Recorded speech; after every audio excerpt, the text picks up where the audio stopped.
Hello everybody! Now we're going to do a business application involving oil supertankers. Supertankers offload oil at a docking station 4 miles offshore. The nearest refinery is 9 miles east of the shore point nearest the docking facility. A pipeline must be constructed connecting the docking facility with the refinery. Pipeline cost $300,000 per mile if constructed underwater and $200,000 if constructed over land. How should the pipeline be planned if cost is to be minimized? The first thing you should do is get out your markers and draw a picture.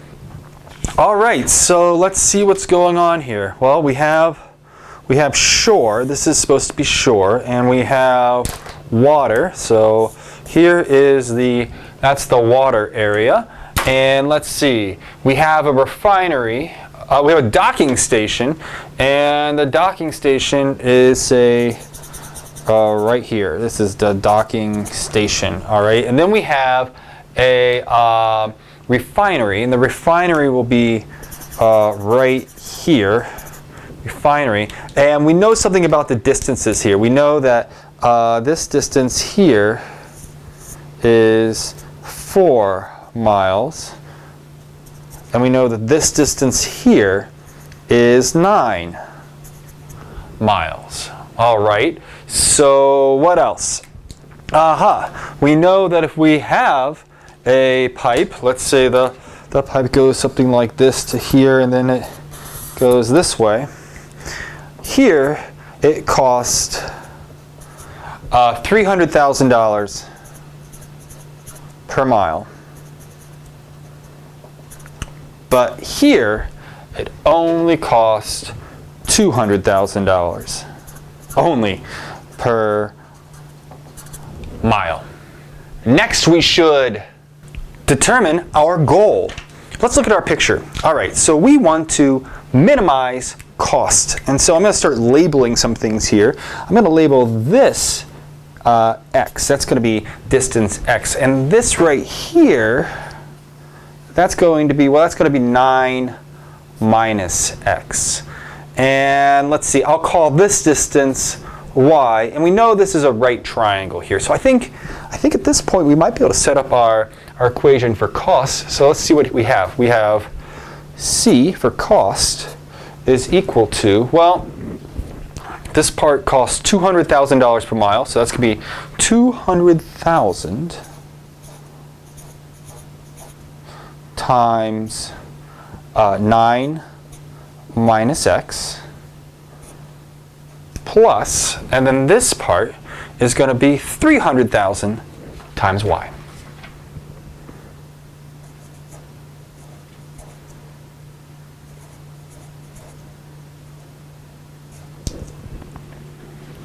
And now we need to find constraints. Well, there's some easy constraints that we can put here. Well, one of them is, if we look at our picture again, we see that x squared plus 4 squared equals y squared.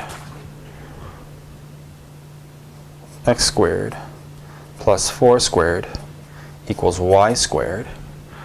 Let's see, y is always going to be positive. And let's see, is x, I think, yeah, x always has to be positive. X can be greater than or equal to 0. If we look at this, we could go all the way to the refinery if we wanted to. And I think those are all of our constraints. But there are too many letters floating around, so we need to solve for a single variable. All right, so let's see, we have y squared equals x squared plus 4 squared. This tells us that y is equal to the square root of x squared plus 16. And so C is equal to 200,000 times 9 minus x plus 300,000 times the square root of x squared plus 16. And finally, last but certainly not least, we must use calculus to find extreme values. All right, so here's what we have. And I guess what I'll do is I'll take the derivative to see if I can find critical points. So c prime is equal to, well look, if I distribute this, it's going to be 200,000 times 9, that's going to go to 0. 200,000 times negative x, that's just going to be negative 200,000 plus 300,000 times now the derivative of this factor, and that's going to be something like 2 square root of x squared plus 16. And now I take the derivative of the inside. I'm using the chain rule, and that's going to be 2x. And that's it. All right, so I can simplify this down a little bit. I can cancel these 2's. That makes things a little simpler. And now, looking for critical points, I should set this equal to 0, or see where it's undefined. Now look, it can't be undefined because x is always greater than 0. And the only way that this thing is going to be 0 in the denominator is if somehow this x and the 16 cancel. That's not going to happen. So we write 0 is equal to minus 200,000 plus 300,000 all over, times x, all over x squared plus 16. And since this is 0 here, we can divide everything by 100,000. That's going to simplify things quite a bit. So we're going to get 0 is equal to negative 2 plus 3x all over the square root of x squared plus 16. Now things are looking considerably simpler. So go ahead and subtract 2 from both, add 2 to both sides, and we'll have 2 equals 3x over the square root of x squared plus 16. Multiply both sides by the square root of x squared plus 16. I get 2 times the square root of x squared plus 16 is equal to 3x. Let's go ahead and square both sides. And so I find 4 times x squared plus 16 is equal to 9x squared. That's looking great. And so we have 4x squared plus 64 is equal to 9x squared. So 64 is equal to, subtracting 4x squared from both sides, 5x squared. So 64 over 5 is equal to x squared. Take the square root, and I find that I get 64 over 5, the square root of which equals x. And it has to be the positive square root, because we already confirmed with our picture and our knowledge of the situation that x has to be positive. So what does this mean?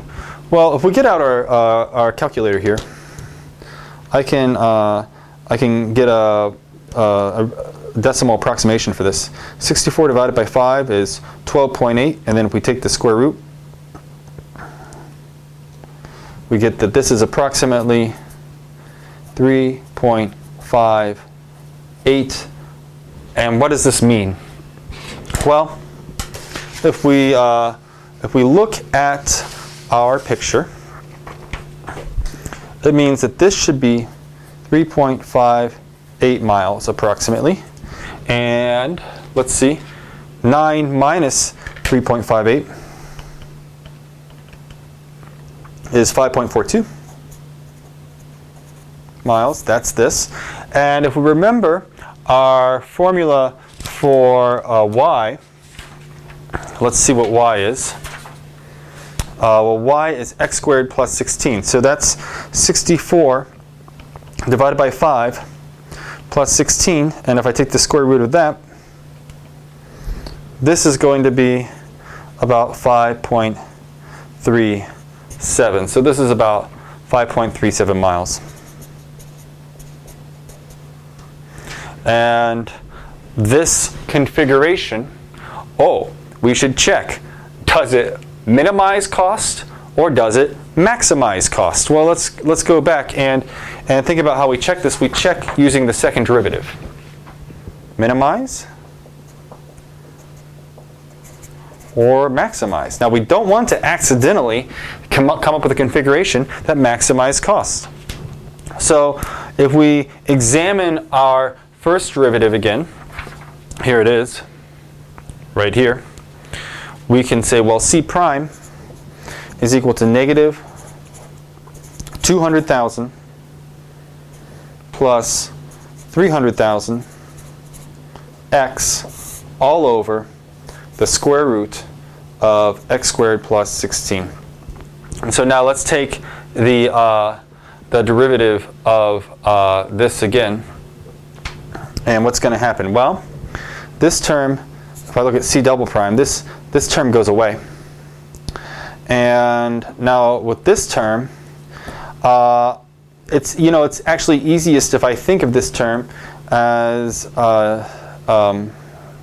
this is equaling. I'm going to write this in a different color. This top thing is equaling minus 200,000 plus 300,000 x times x squared plus 16 to the minus 1/2. All right. So now C double prime is equal to, we have to use the product rule here, 300,000 times x squared plus 16 to the minus 1/2. That's this factor here, plus 300,000 x times x squared plus 16 to the minus 3/2, all times minus 1/2. That's the minus 1/2 that came down. I wrote it back there. Hopefully it doesn't confuse anybody too much. Times 2x. Okay, so what's going to happen when I plug in the x that minimizes the function? What am I going to get, a positive number out or a negative number? Well, there's only one way to find out. We actually have to evaluate this. Plugging in the square root of 64 over 5 for x into C double prime, we find a positive number.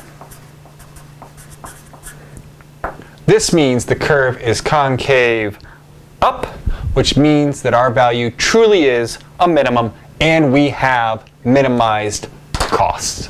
Okay, so we've used calculus to find the minimum cost. That's fantastic. Time to do some more math.